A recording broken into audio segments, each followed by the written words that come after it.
আসসালামু আলাইকুম সবাইকে। এটা ছিল আমাদের গতকালের একটা ভিডিও। তো গতকাল যেহেতু আমরা অনেক জায়গায় ঘোরাঘুরি করেছি, এটা ছিল স্বাধীনতা জাদুঘরের ভিতরের কিছু অংশ। আমরা হাঁটাহাঁটি করে অনেক দূর ঘোরাঘুরি করেছিলাম, অনেক কিছু খেয়েছিলাম, কিন্তু তারপরে একটু বাইকে ঘোরাঘুরি করেছিলাম। তো এখানে ঢুকে দেখলাম যে এখানে আসলে পরিবেশটা মোটামুটি ঠান্ডা এবং ভালো ছিল, আর সবাই যে যার মতো বসে বসে গল্প করছিল। এই দিকটা তো আমার মনে হচ্ছিল পিকনিক স্পট, কারণ দেখলাম সবাই প্লেট, বক্স, চামচ এগুলো নিয়ে খাওয়া দাওয়া করছে, কেউ কেউ খাওয়া দাওয়ার প্রিপারেশন নিচ্ছে। তো এভাবে যেতে যেতে আমাদের বাইকের কয়েকজন যমজ ভাইয়ের সাথেও আমাদের দেখা হয়ে গেল। এগুলো হুবহু দেখতে আমাদের বাইকটার মতোই ছিল।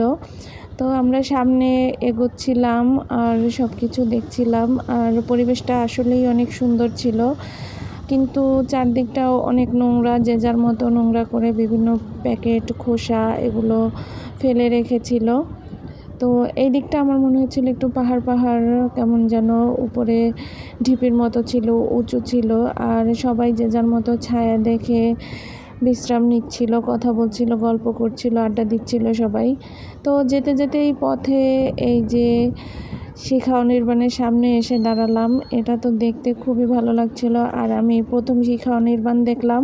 তো আমি চারপাশটা একটু ভিডিও করে নিচ্ছিলাম, খুবই ভালো লাগছিল, আর খুবই পরিষ্কার পরিচ্ছন্ন ছিল এই জায়গাটা। ভিতরে তো ঢোকা যাচ্ছিল না, কারণ এখানে দড়ি বাঁধা ছিল, ভেতরে হয়তো বা ঢুকতে দিবে না কাউকে, এই জন্য আমি কিছুক্ষণ এখানে দাঁড়িয়েছিলাম।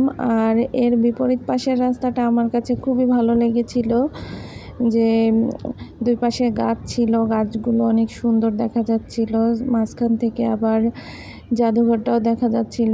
এই যে এই রাস্তাটা, কিন্তু আমার খুবই ইচ্ছা করছিল যে যাই গাছের নিচে একটু দাঁড়াই, কিন্তু প্রচণ্ড রোদের কারণে আর ওদিকটায় হাঁটলাম না, আবারও বাইকে উঠে পড়লাম।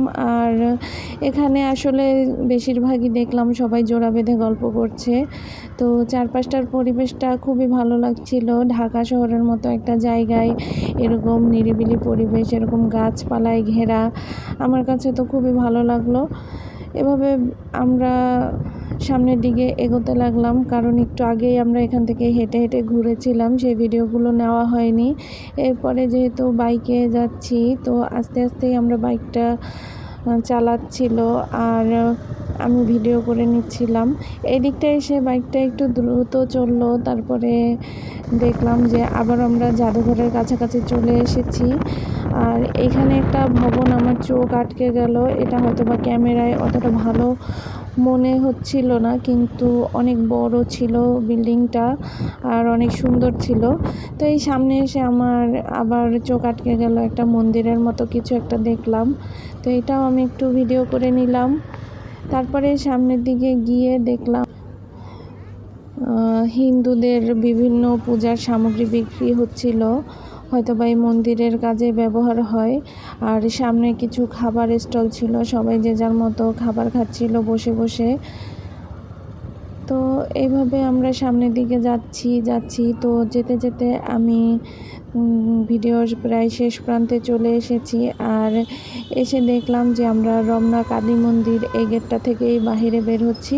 তো আজকের ভিডিও এই পর্যন্তই, সবাই ভালো থাকেন, আল্লাহ হাফেজ।